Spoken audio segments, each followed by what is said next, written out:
Hello friends, welcome to study knowledge. Friends, আজকে আমরা অনুপাত থেকে একটি গুরুত্বপূর্ণ অঙ্ক নিয়ে এসেছি। ফ্রেন্ডস, এইরকম অঙ্ক সরকারি এক্সামের ক্ষেত্রে খুবই গুরুত্বপূর্ণ। তাহলে চলো ফ্রেন্ডস, এই অঙ্কটিকে আমরা সমাধান করি। ফ্রেন্ডস, প্রশ্ন বলেছে এক ব্যক্তি 3:2:1 অনুপাতে 5 টাকা, 10 টাকা এবং 20 টাকা মূল্যের কারেন্সির নোট আকারের 165 টাকা বহন করেন। 20 টাকার কারেন্সি নোটের মূল্য কত? ফ্রেন্ডস, এই প্রশ্নটি এসেছিল আরআরবি এনটিপিসির এক্সামে। চলো ফ্রেন্ডস, এবার আমরা অঙ্কটিকে শুরু করি। ফ্রেন্ডস, আমাদেরকে প্রথম দেওয়া আছে নোট সংখ্যা। নোট সংখ্যা আছে আমাদের 3:2:1। তাহলে এটা লিখে নেবো 3:2:1। এটা আমরা পেলাম নোট সংখ্যা।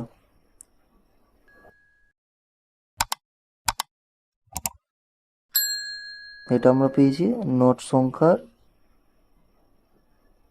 অনুপাত।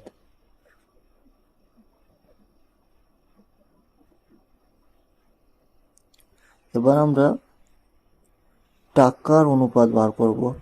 টাকা অনুপাত বার করব, দেওয়া আছে 5 টাকা টু 10 টাকা টু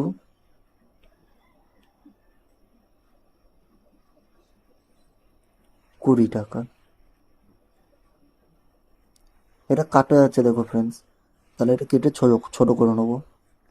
5 একে 5, 5 দুগুণে 10, 5 চারে 20। এটা আমরা পেলাম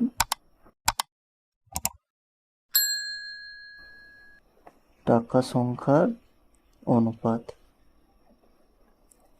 ফ্রেন্ডস, এবার দুটোকে আমরা সমান করে নেব।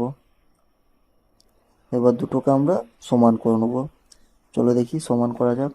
দেওয়া আছে 3:1 প্লাস 2:2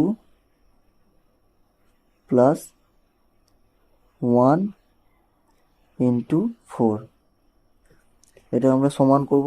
পাবো কত? এখানে পাবো আমরা 3, এইখানে আমরা পাবো 2 দুগুণে 4, আর এখানে পাবো আমরা 4। এটা যোগ করলে আসবে আমাদের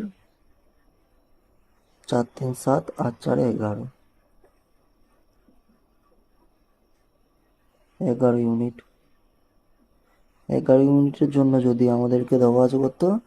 165 টাকা দেওয়া আছে আমাদেরকে বহন করে। তাহলে 11 ইউনিটের জন্য যদি হয় 165 টাকা, তাহলে এক ইউনিটের জন্য কত হবে? এটা যদি ভাগ করি আমি, এটা ভাগ করলে আসবে আমাদের 15। এই 15 মানে একের জন্য হচ্ছে 15 ইউনিট, মানে এক ইউনিটের জন্য হচ্ছে 15। ফ্রেন্ডস, এবার আমরা প্রশ্নে যাব। প্রশ্নে বলে দিয়েছে আমাদেরকে 20 টাকা নোটের কারেন্সি কত মূল্য। তাহলে 20 টাকার অনুপাত পেয়েছিলাম আমরা 4। 15 টাকার সাথে আমরা 4 গুণ করে দেবো, কারণ আমরা এক ইউনিট পেয়েছিলাম 15, আর 20 টাকা নোটের অনুপাত বলে দেওয়া হয়েছে এখানে 4। আবার 4টা লিখে দেবো। ফ্রেন্ডস, আমাদের উত্তর আসবে 4 15 60। 60 আসবে আমাদের উত্তর। অপশন এতে আছে আমাদের উত্তর। অপশন এতে আমাদের সঠিক উত্তর আছে। ফ্রেন্ডস, অঙ্কটি কোনো রকম বুঝতে অসুবিধা হলে অঙ্কটিকে আরেকবার দেখো।